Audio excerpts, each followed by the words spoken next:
अगली बड़ी खबर का रुख करेंगे, जहां भारतमाला मुआवजे घोटाले की जांच बढ़ी। बता दें कि अब हर खसरा नंबर की पड़ताल होगी। रायपुर धमतरी में अलग अलग जांच टीमें गठित की जाएगी। 1 महीने में रिपोर्ट देना होगा।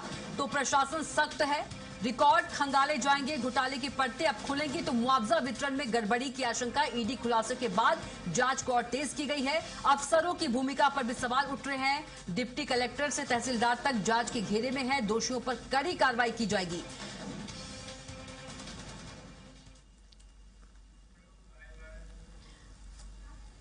तो एक एक खसरा नंबर की जांच से बता दें कि पोल खुलेगा। भारतमाला मुआवजे घोटाले की बड़ी जांच, तो अब हर खसरा नंबर की बता दें कि पड़ताल होगी।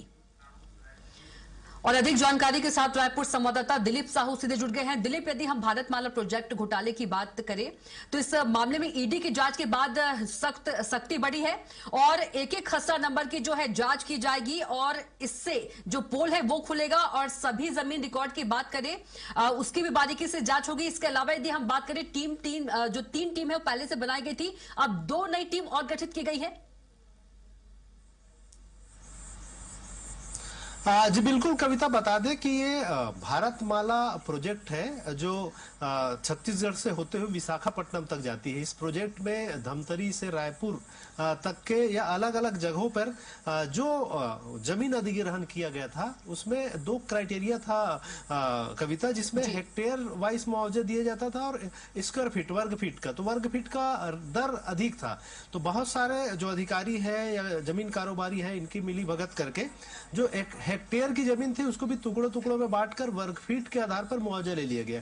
इसमें बताया जा रहा है कि करीब 500 करोड़ रुपए की अधिक मुआवजा ली गई है। 500 करोड़ रुपए का घोटाला इस पूरे मामले में हुआ है, जिसमें कई अधिकारी, एसडीएम, तहसीलदार, पटवारी सहित कई लोगों की संलिप्तता है। साथ ही साथ कई जमीन कारोबारी से जुड़े हुए लोगों की भी संलिप्तता इसमें सामने आई है। इस मामले को लेकर लगातार विधानसभा में भी मामला उठा था। नेता प्रतिपक्ष डॉक्टर चरणदास महंत ने मामला उठाया था। उसके बाद फिर यह मामला लगातार सुर्खियों में बनी हुई है। हाल ही में ईडी ने इसी मामले को लेकर कारोबारी गोपाल गांधी के साथ ही साथ रोशन चंद्राकर और पूर्व मंत्री और वर्तमान में वरिष्ठ विधायक है बीजेपी के अजय चंद्राकर, उनके चचेरे भाई भूपेन्द्र चंद्राकर के यहाँ भी छापेमार कार्रवाई की थी।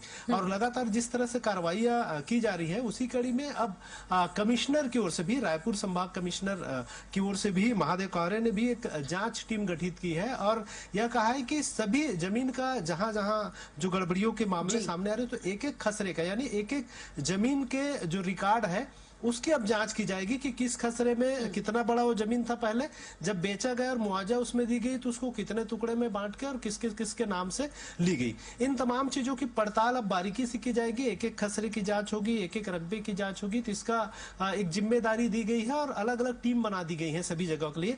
और उस टीम को एक निर्देश भी दिया गया है कि वह टीम 1 महीने के अंतर्गत अपना रिपोर्ट सबमिट करे, ताकि इसके अनुसार जो रिपोर्ट आएगा उसके आधार पर फिर आगे कार्रवाई की जा सके। इसके साथ ही साथ ईडी की तो अपनी कार्रवाई चल ही रही है। जिला प्रशासन की ओर से और प्रशासन की ओर से भी ये कार्रवाई की जा रही है और एक एक जो खसरा है उसकी पड़ताल की जा रही है। इस तरह से दोहरा जांच इसमें जारी है और देखना होगा कि आने वाले समय में जब एक एक खसरे की जांच होगी तो क्या क्या चीजें और निकल के सामने आती है और किन किन लोगों की संलिप्तता सामने आती है। हालांकि इस मामले में पहले ही एसडीएम निर्भय साहू के खिलाफ भी मामला जांच की गई है, उन्हें निलंबित किया गया है। इसी तरह कई पटवारियों को भी गिरफ्तार किया गया था इस मामले में और लगातार कार्रवाई हो रही है। अब देखना होगा ये जांच का दायरा बढ़ेगा तो कौन कौन ऐसे नाम और सामने आते हैं, किन किन लोगों की संलिप्तता सामने आती है और उन पर किस तरह की कार्रवाई होती है। बिल्कुल। और दिलीप, खसरा नंबर की पड़ताल से उम्मीद है कि जो सच्चाई है वो सामने आ सकेगी। बहुत ही शुक्रिया आपका जानकारी के लिए।